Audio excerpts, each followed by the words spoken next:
नमस्कार साथियों, आज 10 जून 2022 राज्यसभा में चुनाव संपन्न हुए। 15 राज्यों में 57 राज्यसभा की सीटों पे चुनाव होने थे, जिसमें 41 सीटों जो विभिन्न राज्यों में अनअपोज्ड अर्थात निर्विरोध सदस्य चुन लिए गए राज्यसभा के, और शेष 16 सीटों पे कॉन्टेस्ट हुआ। 16 सीटों में 6 सीटें महाराष्ट्र, 4 सीटें कर्नाटक, 4 सीटें राजस्थान और 2 सीटें हरियाणा में थीं, जिसपे कि चुनाव संपन्न हुए। आज समझते हैं पूरी इस प्रक्रिया को। चुनाव तो संपन्न हो गए, बहुत सारे लोग निर्विरोध निर्वाचित हुए, बहुत जगहों पे चुनाव हुए, 4 राज्यों में चुनाव हुए। तो वो चुनाव की जो प्रक्रिया है वो समझने की कोशिश करते हैं, क्योंकि ऐसा लगता है छात्रों को कि ये बहुत ही कठिन है या इसमें बड़ी दुरूहता है। तो आज इसको सरल ढंग से समझने की कोशिश करते हैं। देखिए, संविधान में पहली चीज तो ये है कि संविधान का जो अनुच्छेद 79 है वो एक संसद की परिकल्पना करता है, जिसमें कि राष्ट्रपति, लोकसभा और राज्यसभा 3 शरीक हैं, 3 संस्थाएं आती हैं संसद में। और जो संसद है, इसका जो लोकसभा है वो जनता के द्वारा चुना जाता है, और जो राज्यसभा है, जैसा कि इसके नाम से ही स्पष्ट है, ये राज्यों की सभा है, अर्थात इसमें राज्यों का प्रतिनिधित्व होता है। और राज्यसभा को एल्डर्स हाउस कहते हैं, या उच्च सदन कहते हैं, या द्वितीय सदन कहते हैं। वो इसलिए कहते हैं एल्डर्स हाउस, इसलिए कहते हैं कि इसमें चुने जाने की आयु सीमा लोकसभा में चुने जाने की आयु सीमा से 5 वर्ष ज्यादा है। आप 25 वर्ष की आयु पूरा करके लोकसभा के लिए चुनाव लड़ सकते हैं, लेकिन आपको राज्यसभा के लिए 30 वर्ष का होना चाहिए। आर्टिकल 80 ऑफ द कॉन्स्टिट्यूशन में, संविधान के 80 अर्थात 80 अनुच्छेद 80 में राज्यसभा का कंपोजिशन दिया हुआ है कि उसमें 250 सदस्य होंगे, जिसमें 238 अधिकतम निर्वाचित सदस्य होंगे और 12 मनोनीत होंगे। ये 12 जो है विज्ञान, कला, साहित्य और सामाजिक सेवा में विशेष ज्ञान या व्यावहारिक अनुभव रख सकते हैं। और जो सबसे बड़ी इंपॉर्टेंट चीज है वो ये है कि राज्यसभा को ये बताया गया है कि इसका ये स्वरूप, इसका जो है परमानेंट हाउस है। आर्टिकल 83 ये कहता है कि राज्यसभा एक स्थायी सदन होगा, इसका कोई कार्यकाल नहीं है, राज्यसभा का कोई कार्यकाल नहीं है, राज्यसभा स्थायी सदन है। इसमें जो लोग निर्वाचित होंगे उनका कार्यकाल 6 वर्ष का होता है, और उसमें से 1/3 सदस्य हर 2 वर्ष पे रिटायर करते हैं। और राज्यसभा में किसी रिजर्वेशन का प्रावधान है, जैसे कि लोकसभा में हम लोगों ने देखा था कि रिजर्वेशन का प्रावधान था और अभी भी है शेड्यूल कास्ट और शेड्यूल ट्राइब्स के लिए, लेकिन राज्यसभा में किसी प्रकार के कोई रिजर्वेशन नहीं होता है। और राज्यसभा को बनाया ही इसलिए गया कि लोकसभा आप जानते हैं कि कभी भंग हो सकती है, कभी अस्तित्व में नहीं रहती है, लेकिन राज्यसभा एक परमानेंट सदन है, वो बराबर बना रहता है। और इसका एक कारण दूसरा ये भी था कि ये सोचा गया था कि जब लोकसभा कोई कानून बनाएगी तो राज्यसभा उस पर एक निगरानी रखेगी, उसका रिविजन करेगी, देखेगी कि उस कानून में, लोकसभा के द्वारा बनाए कानून में कहीं कोई संशोधन की आवश्यकता है तो वो उसको सजेस्ट करेगी।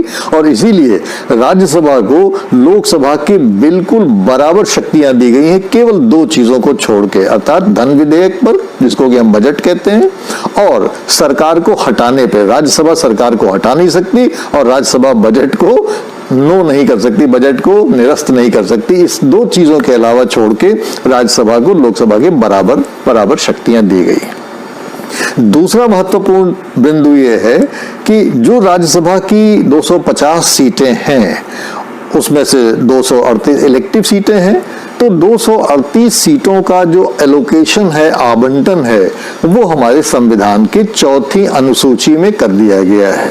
और 4थी अनुसूची में बाकायदा, जैसे उत्तर प्रदेश के हिस्से में 31 सीटें, महाराष्ट्र के हिस्से में 19 सीटें, तमिलनाडु के हिस्से में 18 सीटें, बिहार के हिस्से में 16 सीटें, यूनियन टेरिटरी जम्मू कश्मीर के हिस्से में 4, दिल्ली के हिस्से में 3, पुडुचेरी के हिस्से में 1, तो राज्यों के भी और केंद्र शासित क्षेत्रों के भी के अंदर जो है बंटवारा किया गया है राज्यसभा सीटों का। और 4th schedule of the constitution में उसको लिख दिया गया है, तो आप 4th शेड्यूल को चेक कर लीजिएगा। अब एक जो सबसे समस्या वाली बात शुरू में पैदा हुई 1950 में कि जब राज्यसभा एक स्थायी सदन है और उसके 1/3 सदस्य जो है वो हर 2 वर्ष पे रिटायर होंगे, तो ये क्रम बने कैसे। तो 1950 में हमारे संविधान बनाने वालों ने एक व्यवस्था बनाई कि राज्यसभा के सारे सदस्यों को 3 वर्गों में बांट दिया गया, जो निर्वाचित होने वाले थे ए, बी और सी।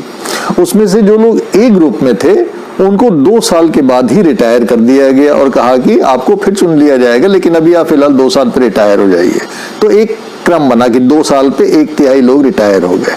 फिर बी सेगमेंट में दूसरा जो ग्रुप था बी, उसको कहा गया कि आपको 4 साल पे रिटायर किया जाएगा, आपको भी दोबारा चुन लिया जाएगा।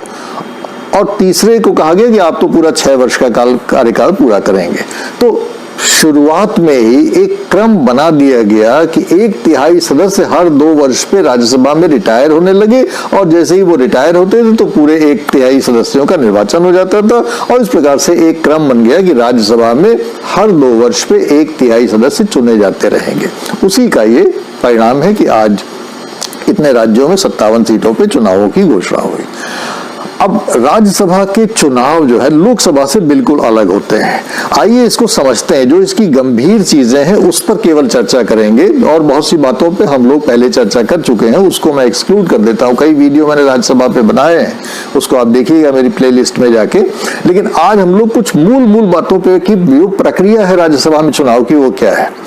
देखिए, पहली चीज तो ये समझिए कि राज्यसभा के जो चुनाव होते हैं उसमें राज्यों के सीटें आवंटित है। जैसे कि मैंने आपको बताया उत्तर प्रदेश में 31 सीटें हैं, तो उत्तर प्रदेश में से मान लीजिए कि 31 सीटें हैं, तो 10 + 10 + 11 ये वो कर दिया गया बंटवारा के हर 2 वर्ष पे ऐसे होगा। इस बार जैसे आपने देखा कि 11 सीटों पे चुनाव हुए। इसी प्रकार से हर राज्य में, महाराष्ट्र में 6 + 7, तमिलनाडु में 6 + 6 + 6। तो इस प्रकार से हर जगह 1/3 के चुनाव होते रहते हैं।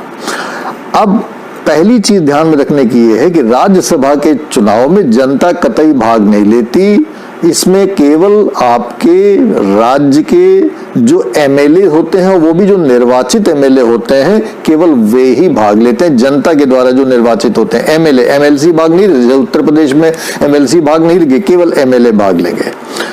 दूसरी चीज जो महत्वपूर्ण ध्यान में रखने की है वो ये है कि भारत के सारे चुनाव गुप्त मतदान प्रणाली से होते हैं, लेकिन जो राज्यसभा का चुनाव है वो खुला बैलेट, ओपन बैलेट होता है। उसमें गुप्त मतदान प्रणाली का प्रयोग नहीं किया जाता है। इसके संबंध में अभी कुछ दिन पहले मैंने एक वीडियो बनाया था, मुझे लगता है कि आप लोगों ने वो देखा होगा, तो उस पर चर्चा करने की जरूरत नहीं है। ओपन बैलेट का केवल ये मतलब होता है कि प्रत्येक एमएलए अपना वोट देने के बाद अपना मतपत्र अपनी पार्टी के प्रतिनिधि को दिखाएगा कि देखिए साहब, जो पार्टी ने आदेश दिया था मैंने उसी के अनुसार वोट किया है, उसी के अनुसार मतदान किया है। लेकिन इसमें राइडर ये है कि अगर उसने दूसरे पार्टी के भी प्रतिनिधि को अपना बैलेट दिखा दिया तो उसका वोट निरस्त हो जाएगा, या उसने अगर अपनी पार्टी के प्रतिनिधि को वो अपना बैलेट नहीं दिखाया तो भी उसका वोट निरस्त हो जाएगा। इस प्रकार के कुछ केसेस आज आए भी, जो कि इलेक्शन कमीशन जिन पर विचार कर रहा है। तो दूसरा ध्यान रखिएगा कि एक तो निर्वाचित एमएलए चुनते हैं, नंबर 1।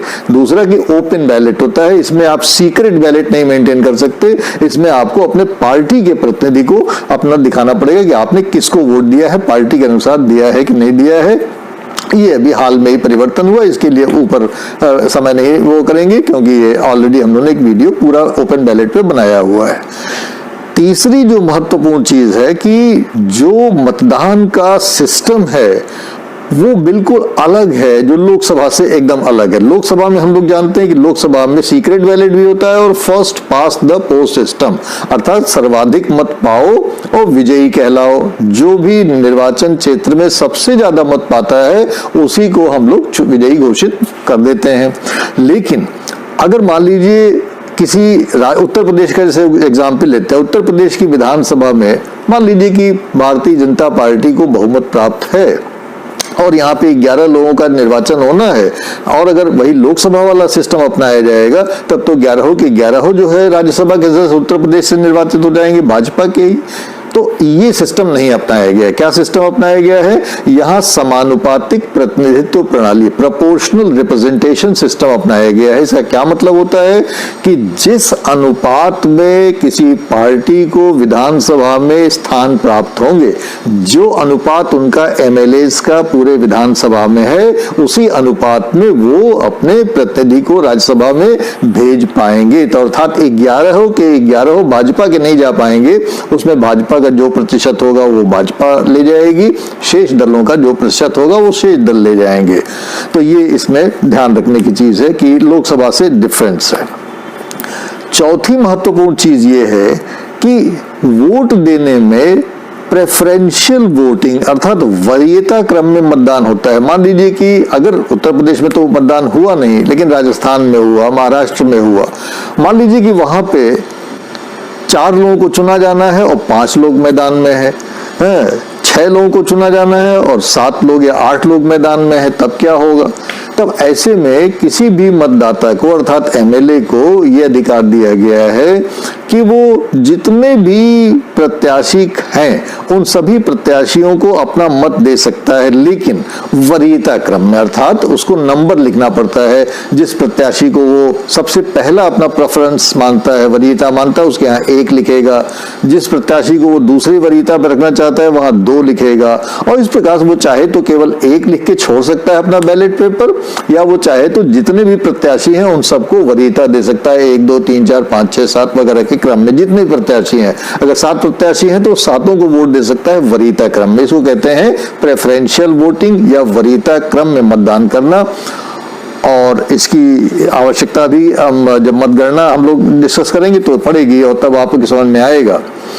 और उस मतगणना में एक और सिद्धांत काम करता है, वो है एकल संक्रमणीय पद्धति। अर्थात किसी वोट को, सिंगल ट्रांसफरेबल वोट को एकल संक्रमणीय पद्धति का मतलब होता है कि एक मतदाता से एक प्रत्याशी के मत को दूसरे प्रत्याशी के मत को हस्तांतरित किया जाना। ये कैसे करते हैं इसको अभी हम चर्चा करते हैं इस पे। तो ये तमाम सिद्धांत इसमें काम करते हैं।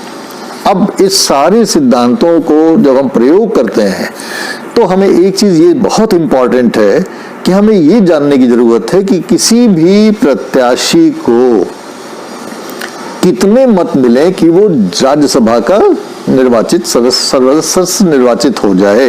इसके लिए हमें ये कोटा निकालना पड़ता है कि भाई कोटा क्या है। तो कोटा कैसे निकाला जाता है?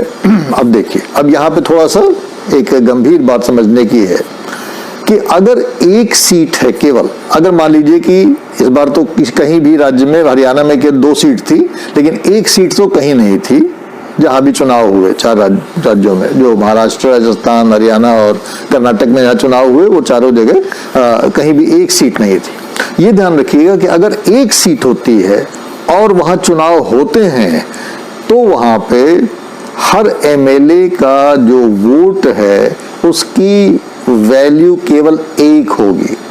और इस प्रकार से वहां पे अगर 50 एमएलए हैं तो उनकी वोट की संख्या 50 मानी जाएगी, उनकी वोट की वैल्यू 50 मानी जाएगी, 50 एमएलए।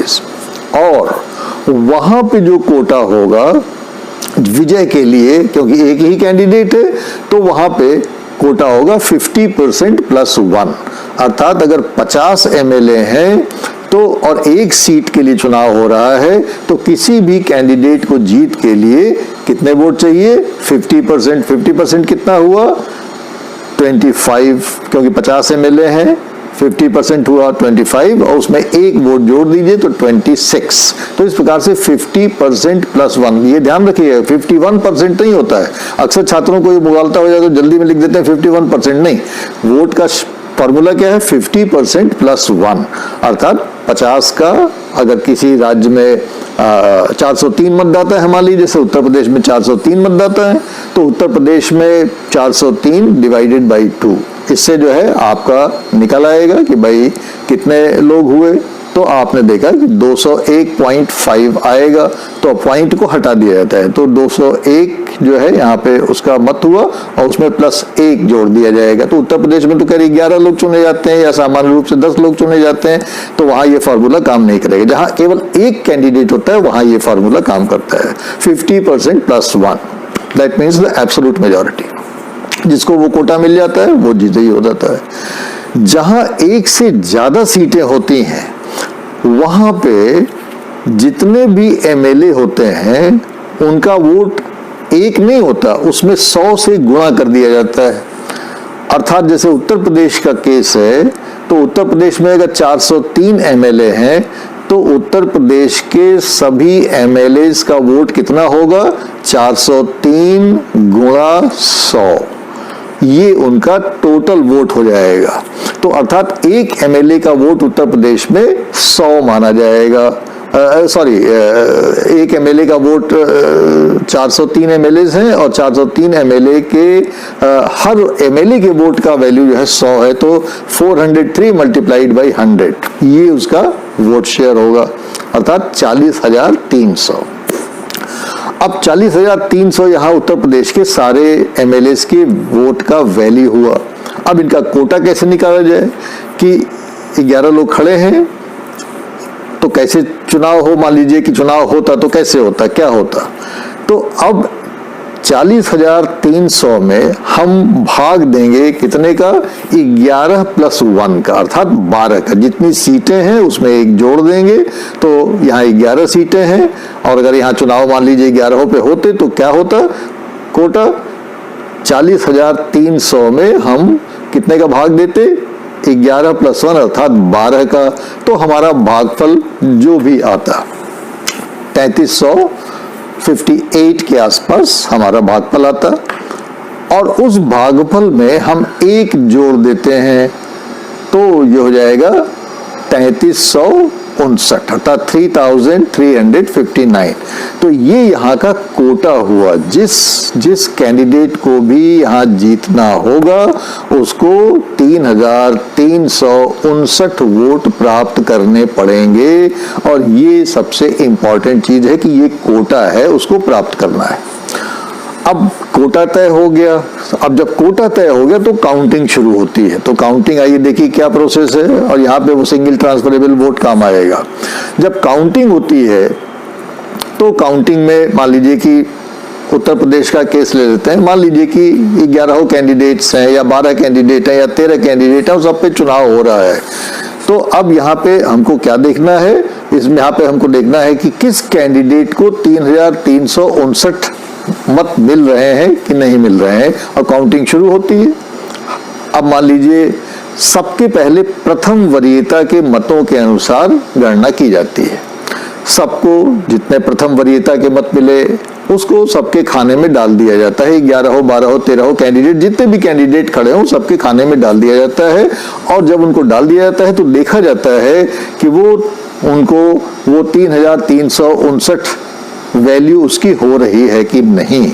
और जब उसकी वैल्यू हो जाती, जिन कैंडिडेट्स की उनमें से वैल्यू हो जाती है तो उन कैंडिडेट्स को चुना हुआ डिक्लेयर कर दिया जाता है फर्स्ट काउंट में। अगर उसके बाद मान लीजिए कि 11 लोग चुने जाने हैं, 6 लोगों को या 7 लोगों को प्रथम काउंट में मान लीजिए कोटा मिल गया, तो अब क्या होगा? वो तो हटा ही दिए गए। उसके बाद जो बचे लोग हैं उनकी सेकंड काउंट होगी, उनके मतों की दोबारा गणना की जाएगी, सेकंड काउंट किया जाएगा, और जो लोग विजयी हो गए हैं अगर उनको सरप्लस वोट मिले हैं, जितने 3,359 से ज्यादा वोट मिले हैं, तो वो वोट सेकंड काउंट में शेष प्रत्याशियों में उनके सेकंड काउंट के वोट्स ट्रांसफर किए जाएंगे, और जो सबसे कम पाएगा उसको मतगणना से हटा दिया जाएगा, और उसके जो वोट्स हैं द्वितीय वरीयता के वो बचे हुए कैंडिडेट्स में डिस्ट्रीब्यूट कर दिए जाएंगे द्वितीय वरीयता के आधार पे। और इस प्रकार से लोएस्ट को एलिमिनेट कर दिया गया, उसके वोटों को शेष बचे हुए कैंडिडेट्स में द्वितीय वरीयता के आधार पर बांट दिया गया। और फिर उसकी गणना की गई कि अब भाई इनको 3359 वोट मिले कि नहीं, हुए कि नहीं, अगर हुए तो उनको डिक्लेयर कर दिया जाता है। और इस प्रकार से ये क्रम चलता रहता है। सबसे नीचे जो कैंडिडेट होता है उसको हटाते जाते हैं, हटाते जाते हैं, हटाते जाते हैं, और द्वितीय वरीयता, तृतीय वरीयता, तृतीय चक्रीय गणना, चतुर्थ गणना, ये करते रहते हैं। और अंत में मान लीजिए कि सब कैंडिडेट हट गए और एक कैंडिडेट बचा, तो जब एक ही कैंडिडेट बचता है तो चाहे उसको कोटा मिले और चाहे उसको कोटा नहीं मिले, उसको भी घोषित निर्वाचित कर दिया जाता है। और इस प्रकार से ये अपने में बड़ी इंपॉर्टेंट बात है कि अगर इस तरह से इस प्रक्रिया से जितने कैंडिडेट्स वास्तव में चुने जाने हैं वो अवश्य चुन लिए जाएंगे और समानुपातिक प्रतिनिधित्व प्रणाली एक प्रकार से लागू हो जाती है। तो ये एक प्रकार से हम देखते हैं कि ये राज्यसभा की चुनाव की प्रक्रिया है। इसमें प्रायः क्रॉस वोटिंग की संभावनाएं होती हैं, क्योंकि एंटी डिफेक्शन लॉ राज्यसभा के चुनावों पे लागू नहीं होता। और भले ही पार्टी ने या संसद ने नियम बना दिया हो कि ओपन बैलेट का और अपने बैलेट को अपनी पार्टी को दिखाने का नियम बना दिया हो, लेकिन फिर भी जो क्रॉस वोटिंग जिसको करना है वो कर देता है। और खासतौर से इंडिपेंडेंट्स, उनको तो कोई दिखाना नहीं पड़ता अपना वोट, वो तो किसी को भी दे सकते हैं, क्योंकि उनको तो कोई पार्टी नहीं होती, तो वो तो इंडिपेंडेंट होते हैं, तो वो किसी को अपना वोट दिखाने के लिए जरूरी नहीं है, वो अपना वोट किसी को नहीं दिखाते हैं। अगर दिखाएंगे तो वो इनवैलिड हो जाएगा। तो इस प्रकार से ये राज्यसभा की सरल ढंग से प्रक्रिया है, हमने जानने की कोशिश की और संभव है आपको समझ में आया होगा। अगर फिर भी आपके मन में कोई कौतूहल हो, कोई सुझाव, कोई शंका हो, कोई प्रश्न हो, तो जरूर हमसे शेयर करने की कृपा करेंगे। Thank you very much.